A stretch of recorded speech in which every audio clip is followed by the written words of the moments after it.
Nah, baik. Sekarang kita lihat filsafat-filsafatnya. Tidak ada sesuatu pun yang bisa menyakitimu sebesar pikiranmu sendiri ketika dia tidak dikontrol, tidak dijaga. Jadi pikiran itu kalau kita biarkan liar, dia akan membahayakan kita sendiri.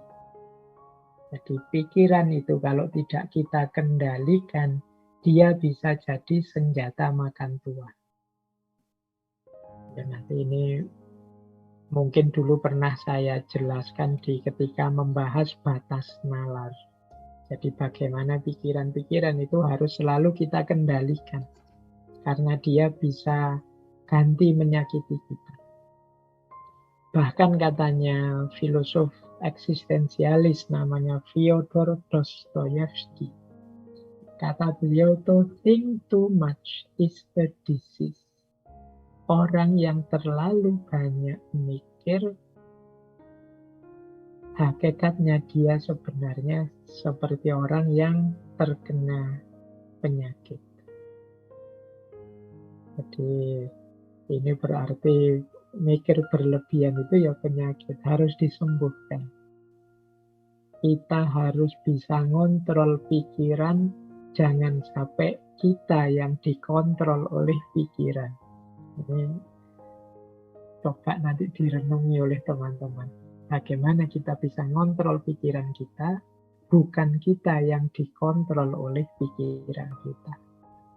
Kalau dalam dunia tasawuf, ya kalau bisa pikiran kita itu dikontrol oleh kejernihan batin kita. Sehingga dia akan jadi panglima perang, dia akan jadi pasukan yang kuat dalam perjalanan kita menuju Tuhan, menuju Allah. Nah, dikuatkan oleh Pascal, filosof eksistensialis lagi. Berpikir terlalu sedikit atau terlalu banyak tentang sesuatu sama-sama membuat kita kaku dan fanatik. Nanti dilanjutkan oleh Napoleon. Kata Napoleon, take time to deliberate. Ya, silahkan gunakan waktumu untuk bebas berpikir, tetapi ketika waktu untuk bertindak tiba, stop thinking and go. Berhentilah berpikir dan jalanlah. Jadi, ya berpikirlah, tapi ambil waktu, beri batas waktu. Jangan terus-terusan mikir tanpa batas waktu. Kalau sudah saatnya bertindak, ayo bertindak. Jangan mikir terus. Stop thinking and go. Kata Napoleon Hill, ini sama-sama Napoleonnya. Kalau Napoleon Bonaparte panglima perang Perancis, kalau Napoleon Hill ini penulis, motivator dari Amerika. Don't wait, the time will never be just right. Jangan menunggu. Menunggu itu dalam arti terlalu banyak pikiran, terlalu banyak pertimbangan. The time will never be just right. Waktu, situasi itu tidak bisa berubah benar begitu saja. Kita harus ada tindakannya, tidak hanya mikir. Dan menurut Martin Luther King Jr., kalau Martin Luther King ini beliau aktivis juru bicara gerakan hak-hak sipil. Nanti kapan-kapan kita bahas beliau. Mungkin berhubungan dengan teologi pembebasan. Kata Martin Luther King Jr., you don't have to see the whole staircase. Just take the first step. Jadi engkau tidak harus melihat keseluruhan anak tangga. Cukup engkau ambil langkah pertama. Jadi hidup ini kalau kita ibaratkan naik tangga, ya tidak harus kita tahu ujungnya tangga itu nanti sampai mana. Yang penting kita mengambil langkah pertama menaiki tangga. Kalau terlalu lama mikir tentang tangga, tidak jalan-jalan. Nah, ini yang dimaksud overthinking tadi. Terlalu banyak pertimbangan, terlalu banyak pemikiran, terlalu banyak pendalaman-pendalaman, akhirnya nggak ngapa-ngapain. Kalau kita nggak ngapa-ngapain, nggak ada situasi yang berubah jadi lebih baik. Padahal tujuannya berpikir itu kan mencari solusi, menemukan jalan untuk agar hidup kita jadi lebih baik. Nah, inilah beberapa filosofi dari para filosof tentang overthinking. Nah, ini beberapa tips agar kita tidak terjebak overthinking. Yang pertama, jangan dijadikan kebiasaan. Jangan dibiasakan overthinking. Jadi, kalau kita sadar, wah ini aku terlalu banyak mikir ini. Wah ini aku terlalu banyak pertimbangan ini. Akhirnya tidak jalan-jalan. Ya sudah, kita off dulu. Jadi, dan kita usahakan tidak sering-sering begitu.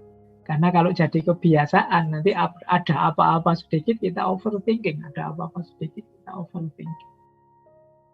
Yang kedua, sikapi segalanya secara biasa saja, wajar-wajar saja. Jadi, ya kalau memang urusan besar, diselesaikan, diuraikan dalam bagian-bagian kecil, kita selesaikan satu demi satu, setahap demi setahap. Ya kayak naik tangga tadi loh. Wah ini urusannya sampai masa depan ini. Ya kita selesaikan dulu yang di depan mata. Kita selesaikan dulu yang mahasiswa kuliahnya. Nanti baru kalau kuliahnya selesai mikir kerjaan. Kalau kerjaan sudah dapat mikir istri. Setelah itu mikir membahagiakan orang tua. Setelah itu mikir betul. Kalau dicampur semua jadi satu dengan judul hidup dan masa depanku, kita akan overthinking pasti.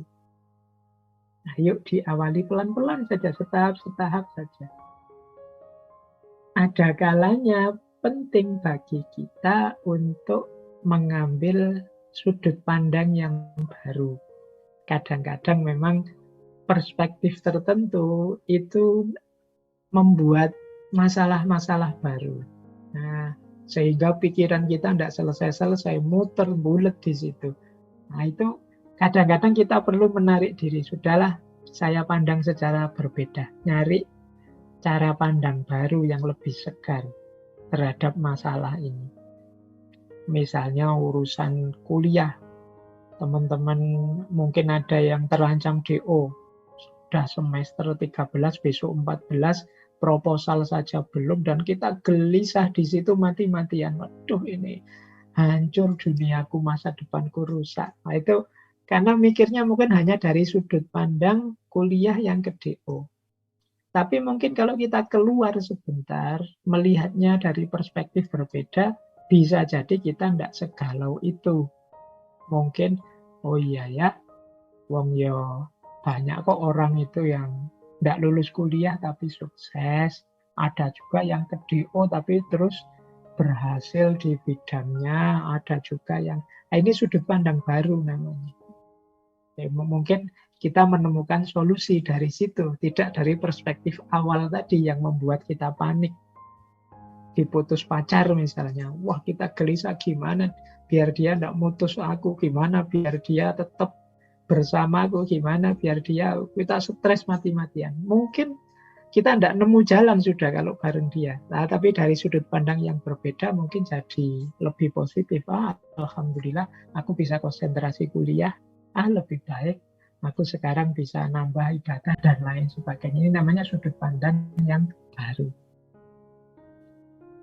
Yang keempat, latihan mendisiplinkan diri. Jadi ayo, bahkan pikiran pun seperti saya bilang tadi ya, ayo kita kontrol. Jadi peran apa yang harus dia mainkan, apa yang harus dia pertimbangkan, dia lakukan. Kita yang bilang stop and go, sudah titik. Sekarang keputusan di tanganku, tugasmu hanya memberi pertimbangan. Nah, ini kita yang kontrol. Kita latihan disiplin. Saya beri waktu, wahai pikiranku, 15 menit untuk menyelesaikan ini. Kalau memang tidak bisa, ya berarti memang perlu ada perspektif yang berbeda. Tidak usah bulat terus di situ. Nah, ini penting latihan begini ini untuk pikiran kita. Dan jangan mudah terdistraksi.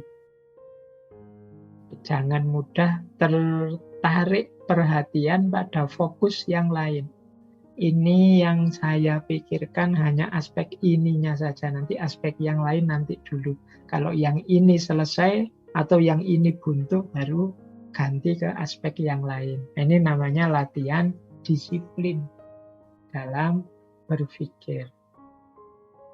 Kemudian bersikap positif dan optimis. Jadi jangan serba negatif. Kita overthinking tadi sebagian besar karena cara berpikir kita yang negatif. Kalau begini gimana? Kalau begitu gimana? Kalau nanti terjadi ini apa kita bisa? Kalau itu yang membuat orang terus jadi overthinking. Mari kita optimis, positif, bahkan mari gembira dan bahagia. Ini akan membantu kita menaklukkan overthinking. Yang terakhir, ayo hidup di masa kini. Jangan dibelenggu oleh masa lalu atau selalu dicemaskan oleh masa depan. Ini yang membuat kita overthinking. Cemas oleh masa depan, menyesal karena masa lalu. Ini membuat kita tidak move on. Mari hidup di masa kini. Hidup di masa kini kita nikmati, kita terima apa yang kita miliki hari ini. Ini akan jadi kunci kebahagiaan kita dan kunci yang membuat kita lepas dari overthinking.